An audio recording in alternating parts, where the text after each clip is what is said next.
ఆరేళ్ల సుదీర్ఘ విరామం తర్వాత వ్యక్తిగత హాజరు నిమిత్తం న్యాయస్థానానికి వచ్చిన మాజీ ముఖ్యమంత్రి సీబీఐ ప్రత్యేక కోర్టులో ఊహించని పరిణామం ఎదురైంది. విచారణ ప్రారంభం కాగానే న్యాయమూర్తి కీలక ఆదేశాలు జారీ చేయడంతో ఒక్కసారిగా కలకలం చెలరేగింది.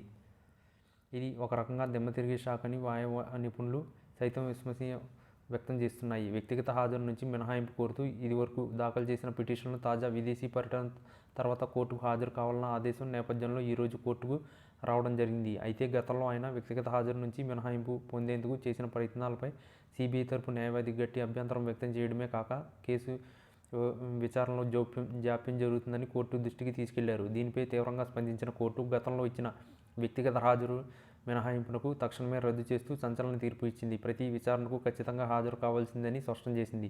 న్యాయమూర్తి తీర్పు వెలువరించగానే అక్కడే ఉన్న పబ్లిక్ ప్రాసిక్యూటర్ పొన్నవాల వైఖరిపై మాజీ ముఖ్యమంత్రి తీవ్ర ఆగ్రహం వ్యక్తం చేసినట్టు కోర్టు వర్గాల నుంచి సమాచారం. కేసు విచారణ ఆలస్యం కావడానికి మీరే కారణం, కావాలనే కాలయాపన చేసి నా ప్రతిష్టను దెబ్బతీసేందుకు ప్రయత్నిస్తున్నారు అంటూ ఆయన ఆవేశంతో ఊగిపోయినట్టు తెలుస్తుంది. పబ్లిక్ ప్రాసిక్యూటర్ ఉద్దేశించి చేసిన ఈ వ్యాఖ్యలతో కోర్టు హాలులో ఒక్కసారిగా ఉద్రిక్తత నెలకొంది. ఈ అనూహ్య ఘటనతో న్యాయమూర్తి వెంటనే కల్పించుకుని మౌనం పాటించాలని గట్టిగా ఆదేశించాల్సి వచ్చింది. న్యాయస్థానం ఆదేశాలు, మాజీ ముఖ్యమంత్రి ఆగ్రహం నేపథ్యంలో రాష్ట్ర రాజకీయాల్లో దీని ప్రభావం తీవ్రంగా ఉంటుందని విశ్లేషకులు భావిస్తున్నారు. ఈ పరిణామం ప్రతిపక్షాలకు కొత్త అస్త్రాన్ని ఇస్తున్నట్లయింది.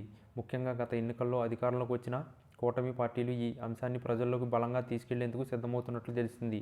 మరోవైపు రాష్ట్రంలో అధికార పక్ష చేపట్టిన నవరత్నాల సంక్షేమ సమీక్ష కార్యక్రమంపై ప్రతిపక్షాలు చేస్తున్న విమర్శలు, ఇటీవల బడ్జెట్లో కోతలు అంటూ వస్తున్న కథనాలతో రాష్ట్ర రాజకీయాలు వేడెక్కాయి.